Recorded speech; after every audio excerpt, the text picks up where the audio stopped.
नमस्कार दोस्तों, मैं डॉक्टर श्याम प्रकाश आप सभी लोगों का अपने यूट्यूब चैनल आरके वर्ल्ड पर हार्दिक स्वागत करता हूं।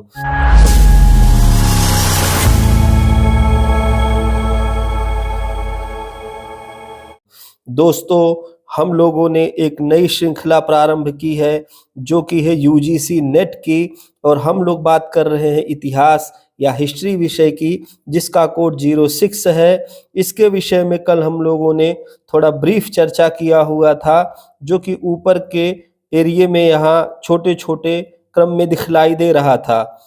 कल वीडियो बहुत लंबा हो रहा था, इसलिए हमने कहा था कि आने वाले वीडियो में हम लोग इकाई फर्स्ट से चर्चा करेंगे। मैंने कहा है कि मैं पूरा सिलेबस आप लोगों को कंप्लीट करके मैं सिलेबस पर डिस्कशन करूंगा। इसके पश्चात जो है मैं एक-एक टॉपिक को उठा करके समझाने का प्रयास करूंगा, और जिस तरीके से मैंने फर्स्ट वीडियो को पढ़ाया है, मेरा प्रयास रहेगा कि मैं इसी तरीके से पूरे सिलेबस को भी पढ़ाऊं और एक-एक टॉपिक को भी उसमें से पढ़ाऊं। आप लोग अंत तक इस वीडियो को देखिएगा और इसी तरीके से मेरे साथ बने रहिएगा। ज़्यादा से ज़्यादा लोगों तक मेरी बातों को पहुंचाने का प्रयास कीजिएगा, विशेष रूप से उन तक जो गरीब हैं, जिनके पास पैसा नहीं है कि वो कोचिंग सेंटरों में जा करके पढ़ाई कर सकें। यदि आप लोगों ने मेरे चैनल को लाइक सब्सक्राइब नहीं किया है तो लाइक सब्सक्राइब कर दें, बेल का बटन दबा दें, जिससे कि मेरे आने वाली वीडियो की नोटिफिकेशन आपको सबसे पहले प्राप्त हो सके। तो चलिए दोस्तों, प्रारंभ हम लोग इतिहास की इकाई फर्स्ट की तरफ आ गए हैं, और अब हम लोग चर्चा करेंगे कि इसमें क्या-क्या पढ़ना है और कितना पढ़ना है। प्रयास ये रहेगा कि मैं आप लोगों को थोड़ा बहुत समझाते भी चलूं। तो सबसे पहली बात ये है कि किसी भी विषय को समझने के लिए हमको स्रोतों की आवश्यकता होती है। इतिहास एक ऐसा विषय है जिसको कहा जाता है कि इतिहास स्रोतों की सवारी करता है। स्रोत जो होते हैं उसी के आधार पर इतिहास चलता है, और इतिहास का जो ये स्रोत है वो 3 भागों में हमको बटा हुआ दिखलाई देता है। यदि देखें तो पहला है पुरातात्विक स्रोत, दूसरा है साहित्यिक स्रोत, और तीसरा है विदेशी विवरण या विदेशियों द्वारा प्रदान किया गया स्रोत। तो ये 3 प्रकार के स्रोत होते हैं इतिहास को जानने के लिए। तो यहाँ पर वही दिया गया है, स्रोतों संबंधी वार्ता। तो इनमें से पहला है पुरातात्विक स्रोत। तो पुरातत्वीय स्रोत के अंतर्गत यहाँ दिया हुआ है अन्वेषण। अन्वेषण को ही कहा जाता है सर्वेक्षण, और ये कौन सा सर्वेक्षण है? ये पुरातात्विक सर्वेक्षण है। पुरातात्विक सर्वेक्षण है। तो पुरातात्विक सर्वेक्षण क्यों किया जाता है? पुरावशेषों के संग्रह के लिए, पुरा स्थलों के पहचान के लिए,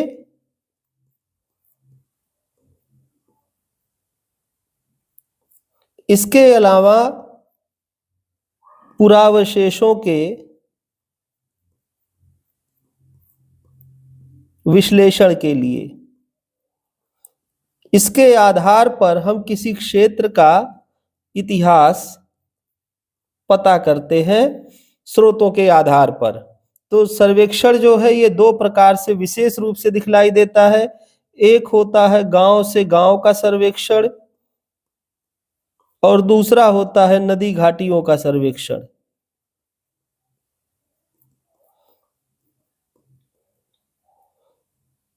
इसकी विधियां दी गई हैं। एक है कि अकस्मात सामग्रियां प्राप्त हो जाती हैं, एक होता है विधिवत तरीके से सर्वेक्षण करके सामग्रियां प्राप्त की जा सकती हैं। अकस्मात मिलने वाली या चांस डिस्कवरी के अंतर्गत कहीं हम जा रहे हैं और हमको पूरा अवशेष दिखलाई दे गए, तो वो जो है अकस्मात सर्वेक्षण कहा जाता है। इसके अलावा तल चिन्ह संकेत है, इसके अलावा हवाई छायांकन है, इसके अलावा कई प्रकार के वैज्ञानिक प्रविधियां हैं, राडार टेक्निक है, सोनार टेक्निक है। इस तरीके से कई प्रकार की विधियां हैं जिनके आधार पर हम अन्वेषण या सर्वेक्षण का कार्य करते हैं। दूसरा है उत्खनन। ये उत्खनन भी पुरातात्विक उत्खनन है, पुरातात्विक उत्खनन। और इसके 3 प्रकार दिखलाई देते हैं। पहला है लंबवत, और दूसरा है क्षैतिज। लंबवत उत्खनन और क्षैतिज उत्खनन, इसके अलावा है सर्कल या फिर चक्रीय उत्खनन। ये 3 विधियां हैं। लंबवत उत्खनन विधि के माध्यम से हम पूरा संस्कृतियों का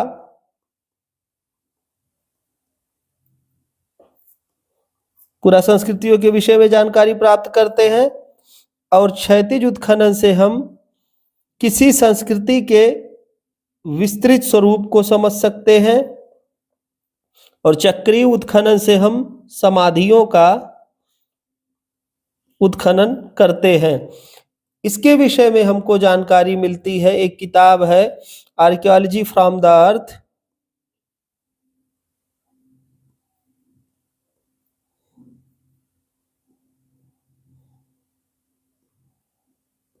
और इसके लेखक हैं एरिक मार्टिमर व्हीलर।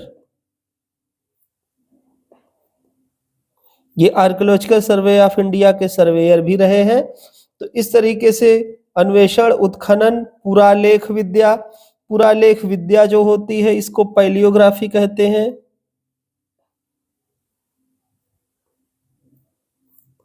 तो पैलियोग्राफी जो है ये पुरालेख विद्या कहलाती है। इसके अंतर्गत हम प्राचीन लिपियों के विषय में जानकारी प्राप्त करते हैं, जिनमें से कुछ प्राचीन लिपियां हैं जैसे बम्भी, ब्राह्मी इसी को कहते हैं, या धम्म लिपि इसी को कहते हैं। अशोक ने इसी को, धम्म लिपि को अशोक ने ऐसे लिखवाया है, इयम धम्म लिपि च, मतलब कि यह धम्म लिपि है। तो इसकी चर्चा करेंगे। मुद्रा शास्त्र, तो मुद्रा शास्त्र के विषय में बता दूं, मैंने इसी चैनल पर कैरियर इन आर्कियोलॉजी के अंतर्गत एक श्रृंखला चलाई थी, जिसमें मैंने मुद्रा शास्त्र को बहुत विस्तृत तरीके से समझा रखा है।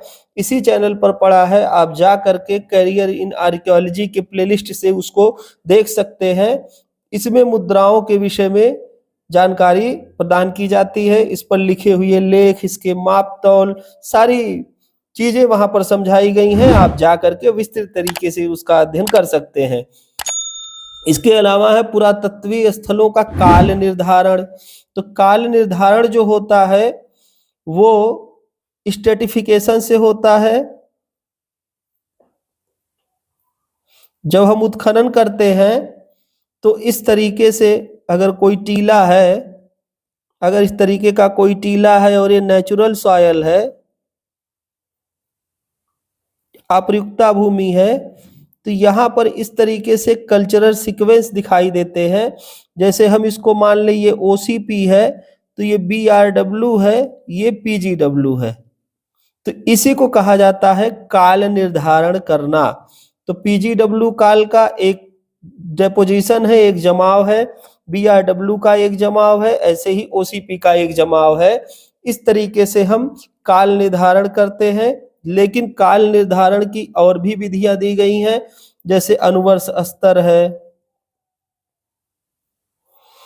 इसके अलावा कई और विधियां हैं, कुछ वैज्ञानिक पद्धतियां हैं,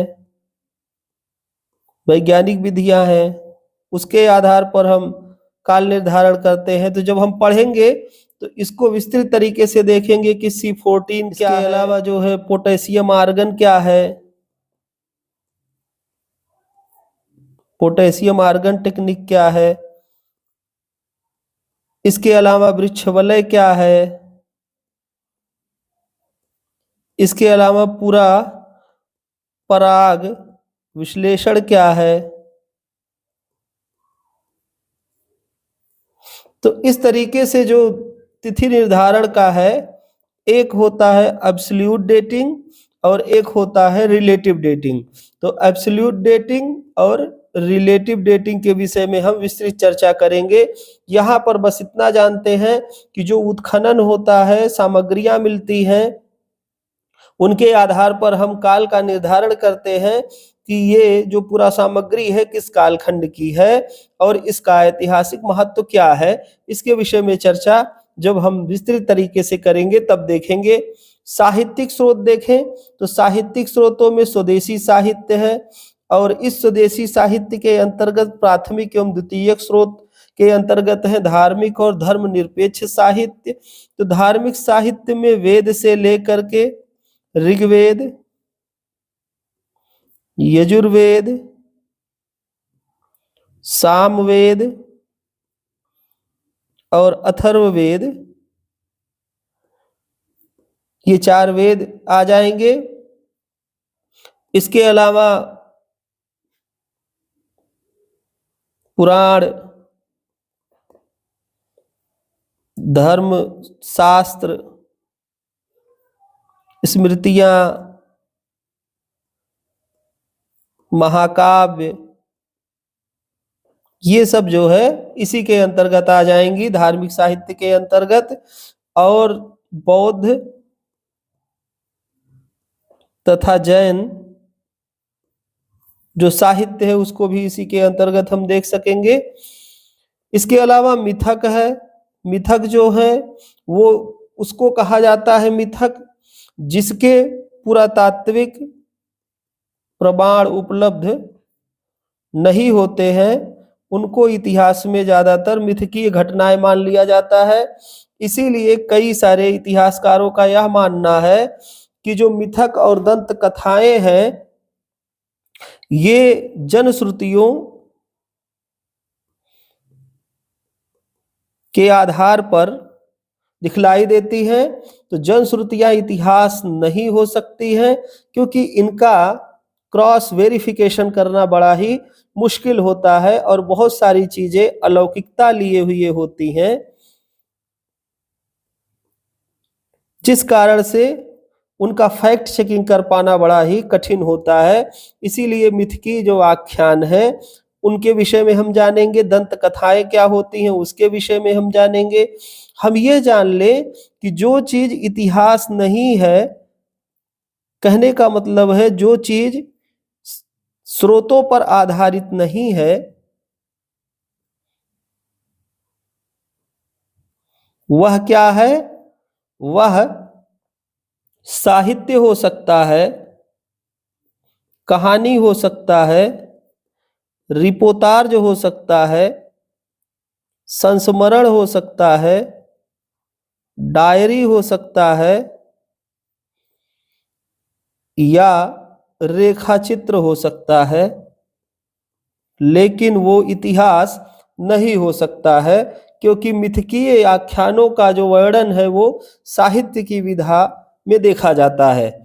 इसके अलावा देखें इनकी जो काल निर्धारण की समस्या है उसके विषय में चर्चा करेंगे। जैसे ऋग्वेद के ही काल निर्धारण को थोड़ा सा देख लें। विद्वानों का मानना है कि ये 1400 बीसी के आसपास का है, जबकि ऋग्वेद का पहला पन्ना 1464 ईस्वी का प्राप्त होता है यूनेस्को से, जिसको भारत के 2 शास्त्रीय विद्वान थे उन लोगों ने नॉमिनेट करके भेजा हुआ था। उसकी डेटिंग 1464 की है। इस तरीके से कई समस्याएं काल निर्धारण में आती हैं, उस पर हम लोग विस्तृत चर्चा करेंगे। विदेशियों के विवरण में देखें तो यूनानी है, चीनी और अरबी है। तो यूनानियों में महत्वपूर्ण रूप से मेगस्थनीज को देखेंगे। मेगस्थनीज ने एक पुस्तक लिखी थी जो कि अप्राप्त है, उसका नाम है इंडिका। इंडिका की चर्चा करेंगे। इसके अलावा चीनी यात्रियों में हमको जो पढ़ना है वो पढ़ना है फाह्यान, जिसकी पुस्तक का नाम फूको ओकी है। और एक पुस्तक जो है लिखी गई है फाहियान की भारत यात्रा। आप इसको देख सकते हैं, इस पुस्तक को पढ़ सकते हैं, हिंदी में लिखी हुई है।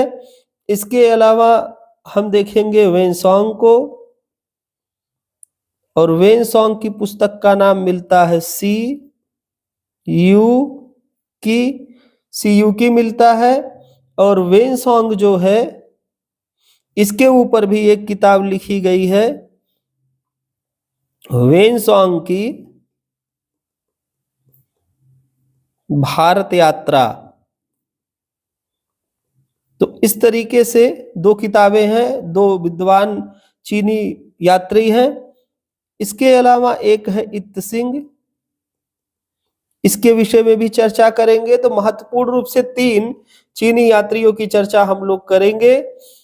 इसके अलावा अरब विद्वान है, अरब विद्वानों में सुलेमान है, अल मसूदी है, अल बरूनी है। इस तरीके के जो आए हुए यात्री हैं उनके विवरणों को देखेंगे। इसके अलावा देखें तो पशुचारण और खाद्यान्न उत्पादन की जो व्यवस्था है उसके विषय में चर्चा करेंगे कि नवपाषाण और ताम्रपाषाण युग में क्या था। तो नवपाषाण युग में ग्राइंडिंग एंड पॉलिशिंग मतलब चमकाए हुए प्रस्तरों के उपकरण बनाए जा रहे थे। तो इस समय अधिवासन की व्यवस्था कैसी है, वितरण क्या है, औजार कैसे बनाए जा रहे थे और विनिमय का क्या ढांचा है। तो जो नवपाषाण काल है, वी गॉर्डन चाइल्ड नाम के विद्वान है, इन्होंने कहा है कि ये नवपाषाण कालीन क्रांति है, नवपाषाणिक क्रांति का चरण है, क्योंकि इस समय समाज में बहुत बदलाव हो रहे हैं। और हम जब पढ़ेंगे नवपाषाण काल को तब उसको देखेंगे। इसके बाद है सिंधु हड़प्पा अथवा सरस्वती, सिंधु सरस्वती सभ्यता आजकल भी इसको कहते हैं। तो सिंधु या हड़प्पा सभ्यता है, इसके उद्भव को देखेंगे। इसका उद्भव जो है वो कहाँ से हो रहा है इस पे चर्चा करेंगे। कुछ विद्वान सोथी संस्कृति से इसका उद्भव मानते हैं। इसके अलावा इसका विस्तार और सीमा, इसके विस्तार के विषय में अगर चर्चा करें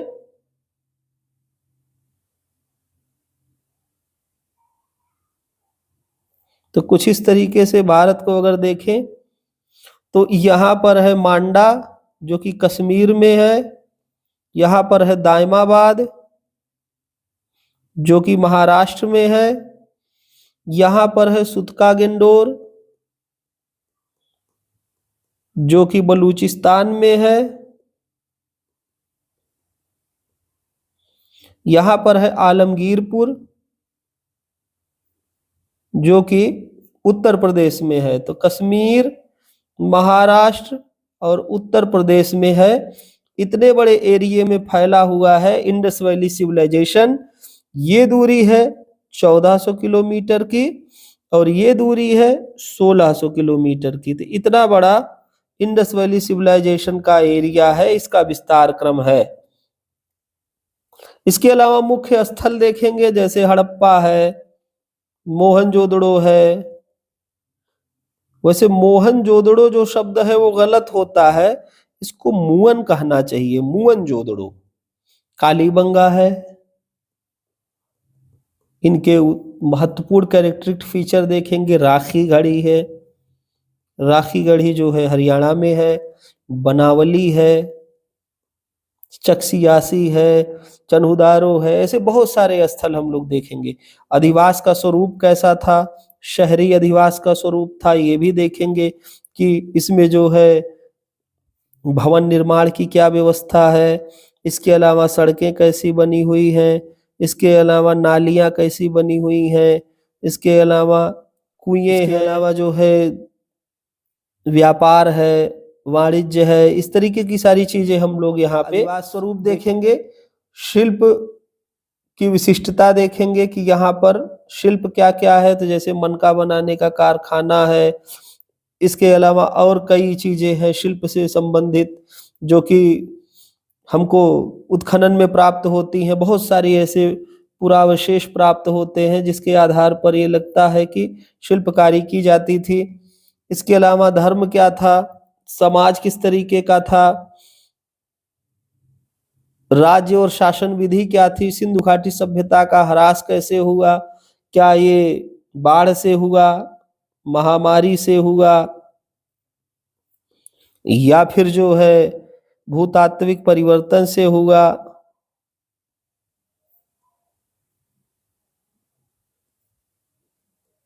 या फिर कोई और समस्या आ गई, तो इसके विषय में चर्चा करेंगे कि इसका ह्रास कैसे हुआ। फिर जो है आंतरिक और बाहरी व्यापार देखेंगे, लोथल से जो हमको प्राप्त हुआ है लंगर, इसके आधार पर हम विदेशी व्यापार देखेंगे, और लोथल से ही हमको फारस खाड़ी प्रकार की मुहरें मिली हुई हैं, इस पर चर्चा करेंगे। तो बहुत सारी चीजें हैं जो बताती हैं कि बाहरी व्यापार हो रहा था। सारगोन जो कि अक्काद या सुमेरिया का राजा था, उसके अभिलेख में मेलुहा मिला हुआ है, तो इससे पता चलता है कि मोहनजोदारो की तरफ जहाज आती थी। कहाँ से? तो मेसोपोटामिया से। इस पर चर्चा करेंगे। भारत में प्रथम शहरीकरण, आंतरिक व्यापार का हमको कैसे पता चला, तो हमको बैलगाड़ी के पहिए के निशान मिले हुए हैं, इससे पता चलता है। लेकिन हमको यूजीसी नेट के लिए पढ़ना है, इसलिए हम महत्वपूर्ण चीजों पर ही फोकस रहेंगे। भारत में प्रथम शहरीकरण की व्यवस्था ही हड़प्पा सभ्यता की मानी जाती है। इसके अलावा है वैदिक काल और उत्तर वैदिक कालीन युग की बात है। तो आर्यों से संबंधित विवाद क्या है कि इनका मूल स्थान कहाँ है या इनका आदि स्थान कहाँ है, आर्य कहाँ से आए थे, कौन है, ये सारी बातें विवाद के विषय में आती हैं। इसके अलावा इनकी राजनीतिक तथा सामाजिक संस्थाएं देखेंगे। तो जो राजनीतिक संस्थाएं हैं उसमें हम सभा और समिति का विशेष रूप से चर्चा करेंगे। इसके अलावा कुछ जो है लोकतांत्रिक या गणतांत्रिक व्यवस्था भी दिखलाई देती है, उस पर भी चर्चा करेंगे। तो इस तरीके का हम लोग चर्चा करेंगे इनकी संस्थाओं की, सामाजिक संस्थाओं की। इसके अलावा राज्य की क्या संरचना रही है, राज्य के सिद्धांत क्या है, वर्ण ऊपर हम लोग चर्चा किए हैं। सामाजिक स्तरीकरण का उद्भव क्या है, तो सामाजिक स्तरीकरण में क्या होता है, ब्राह्मण को सबसे ऊपर माना जाता है, फिर क्षत्रिय को माना जाता है, फिर वैश्य को माना जाता है, फिर शूद्र को माना जाता है। इस तरीके से समाज का निर्माण किया जाता है और यही जो है सामाजिक स्तरीकरण का उद्भव है। धार्मिक और दार्शनिक विचार क्या रहे हैं, इस पे चर्चा करेंगे। लौह प्रौद्योगिकी का प्रारंभ हुआ है, इस पे चर्चा करेंगे। और दक्षिण भारत के महापाषाण या जो मेगालिथ है, मेगालिथिक कल्चर है, इस पर चर्चा करेंगे कि दक्षिण भारत में जो शिला समाधियां मिलती हैं ये क्या है, क्यों बनाई गई, क्या ऐतिहासिक महत्व रहा, इस पर चर्चा करेंगे। तो ये जो मैंने दो चरण बताए हैं, इसके लिए मैं कुछ पुस्तक एक आध बता दूं। इस पार्ट के लिए सबसे अच्छी पुस्तक है पुरातत्व विमर्श। पुरातत्व विमर्श मैंने भी पढ़ाई की थी और उसमें से बहुत सारे प्रश्न आए थे। पुरातत्व विमर्श किसकी पुस्तक है, तो जय नारायण पांडे की।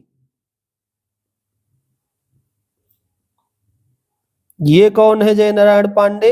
ये इलाहाबाद विश्वविद्यालय के प्राचीन इतिहास, संस्कृति एवं पुरातत्व विभाग के प्रोफेसर थे।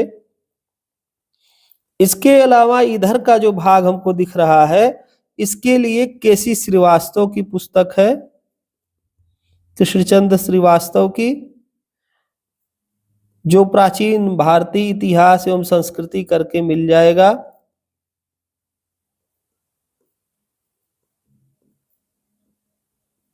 एवं संस्कृति करके इनकी पुस्तक का नाम है, इसको लेकर पढ़ा जा सकता है। इसके अलावा जो है एसके पांडे हैं, एसके पांडे हैं, इनकी पुस्तक पढ़ा जा सकता है, प्राचीन भारत का इतिहास। उसमें जो है ये जानकारियां मिल जाएंगी। ये कंपटीशन लेवल की किताबें मैं एक दो बता रहा हूं। इसके अलावा प्राचीन भारत का इतिहास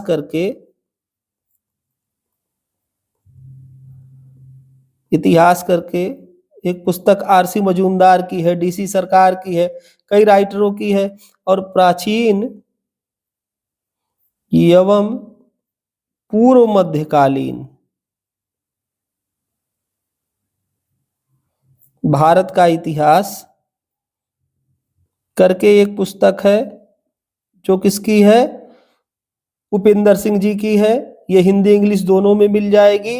ये ऑनलाइन भी मिल जाती है, पीडीएफ डाउनलोड किया जा सकता है। तो ये कुछ किताबें हैं जिनके माध्यम से इनकी तैयारियां की जा सकती है। दक्षिण भारत की जो महापाषाणी संस्कृति है, इसके विषय में बहुत अच्छे से चर्चा पुरातत्व विमर्श में मिल जाएगा। इसके अलावा बहुत सारी किताबें हैं प्राचीन भारत पर जिनको पढ़ा जा सकता है, लेकिन ये कुछ महत्वपूर्ण किताबें एक दो थी जो मैंने बता दिया। इसके अलावा राज्य शासन व्यवस्था का विस्तार, महाजनपदों में 16 महाजनपद हैं, 16 महाजनपद हैं। और इन 16 महाजनपदों में हमने देखा था अंग, मगध, काशी, कौशल, वज्जी, मल्ल, चेद, वत्स, कुरु, पांचाल, मत्स्य, सूरसेन, अस्मक, अवंती, गांधार और कंबोज, इनके नाम मिलते हैं। 6th सेंचुरी बीसी में हमको यह व्यवस्था दिखलाई देती है। इसके अलावा जो है राजतंत्रीय और गणतंत्रीय राज्य हैं। 10 गणतांत्रिक राज्यों की बात मैंने कल बताया था, जिसमें से अलकप के, बुली के, शपुत के, कालाम, वैशाली के, लिच्छवी, इसके अलावा जो है कपिल वस्तु के, शाक के, ये सब लोग आ जाते हैं। इनके जो है आर्थिक और सामाजिक विकास और 6ठी शताब्दी ईसा पूर्व में द्वितीय शहरीकरण। तो द्वितीय शहरीकरण क्या है कि फर्स्ट अर्बनाइजेशन में इंडस में हमको शहर मिला।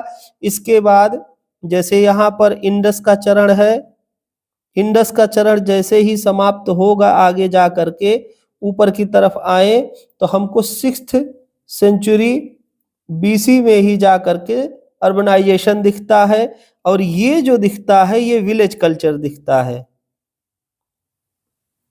इसमें क्या होता है, इंडस के बाद हम देखें तो कहीं कहीं से पीजीडब्ल्यू मिलता है, कहीं कहीं से ओसीपी मिलता है। तो क्रम में अगर देखें तो ओसीपी पहले हो जाएगा, फिर इसके बाद बीआरडब्ल्यू कल्चर आएगा, फिर इसके बाद पीजीडब्ल्यू कल्चर आएगा, फिर इसके बाद एनबीपीडब्ल्यू कल्चर आएगा, फिर इसके बाद जो है सुंग कुषाण आ जाएंगे और गुप्त काल आ जाएगा। और इन्हीं से रिलेट करके बहुत सारी चीजें दिखाई देती है। ओसीपी का संबंध बताया जाता है ताम्र निधि संस्कृति से, जिसको हम कॉपर होड बोलते हैं। बीआरडब्ल्यू जो है वो भी इसी के कंटेम्परेरी है। पीजीडब्ल्यू का संबंध लौहकालीन संस्कृति से है, लौहकालीन संस्कृति से। और एनबीपीडब्ल्यू का संबंध जो है वो द्वितीय नगरीकरण की संस्कृति से है, मतलब 6th सेंचुरी बीसी से है। तो इस तरीके से पुरातात्विक अवशेषों के आधार पर हम देख सकते हैं कि कैसी स्थिति थी 6th सेंचुरी बीसी में शहरीकरण की। कई सारे शहर बनाए गए, उनकी राजधानियां बनी। इसके अलावा अशास्त्रीय पंथ हैं जिनमें जैन धर्म है, बौद्ध धर्म है, आजीवक संप्रदाय है। तो जैनियों की कल हमने चर्चा किया था, 24 तीर्थंकर हैं। इसके अलावा बौद्ध धर्म में हीयान, जिसे थेरवाद कहते हैं,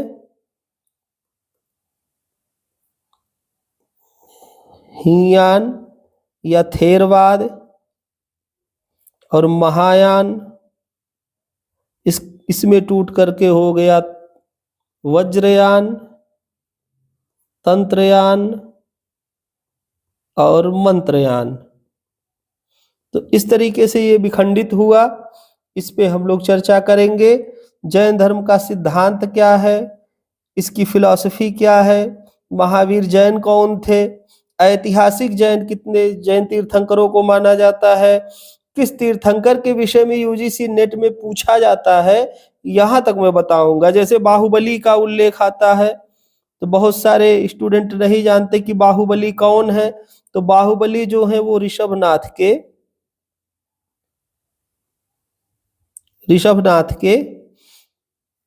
पुत्र हैं, और इनका जो मंदिर है वो श्रवणबेलगोला में दिखलाई देगा। श्रवणबेलगोला कहाँ है, तो कर्नाटक में है,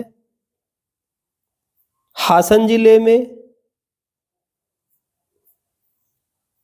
कर्नाटक के भी यूजीसी नेट में पूछ लेता बाहुबली कौन है, तो ऋषभदेव या ऋषभनाथ के पुत्र हैं। इसी तरीके से जो है महावीर स्वामी के बारे में पूछ लेता है, उनकी शिक्षाएं पूछ लेता है। और इसी तरीके से बौद्ध धर्म है, बौद्ध धर्म में बुद्ध से संबंधित प्रश्न बहुत सारे पूछे जाते हैं। बुद्ध से संबंधित बहुत सारे प्रश्न पूछे जाते हैं, जिसमें यह बात आती है उनका जन्म कहाँ हुआ, उनकी शिक्षाएं क्या रही हैं, 4 आर्य सत्य क्या हैं, 4 जिसको हम आर्य सत्य बोलते हैं वो क्या है, दुख है, दुख का कारण है, दुख निवारण है, दुख निवारण के बाद है दुख निवारण गामिनी प्रतिपदा है, जिसके अंतर्गत अष्टांगिक मार्ग हैं।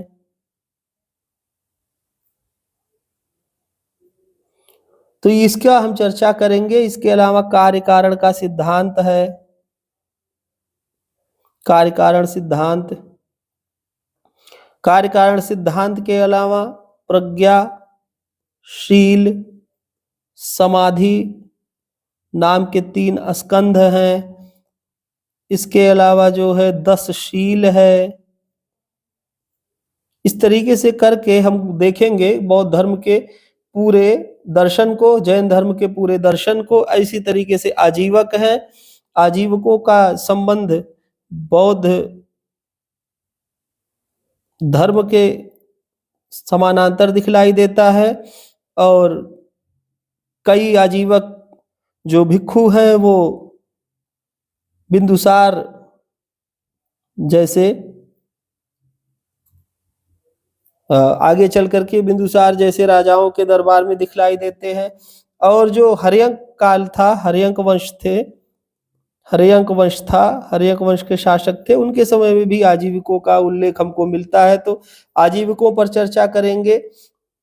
इस तरीके से आज हम लोगों ने इकाई फर्स्ट को ब्रीफली देखने का प्रयास किया है। वैसे टाइम थोड़ा ज़्यादा हो गया क्योंकि वह समझाने में ज़्यादा रत हो गया था, लेकिन आने वाले वीडियो में हम लोग इकाई सेकंड पर चर्चा करेंगे और इसी तरीके से उसका भी विश्लेषण करेंगे, कुछ किताबों की भी चर्चा करेंगे और ये देखेंगे कि कितना पढ़ करके हम यूजीसी नेट क्लियर कर सकते हैं।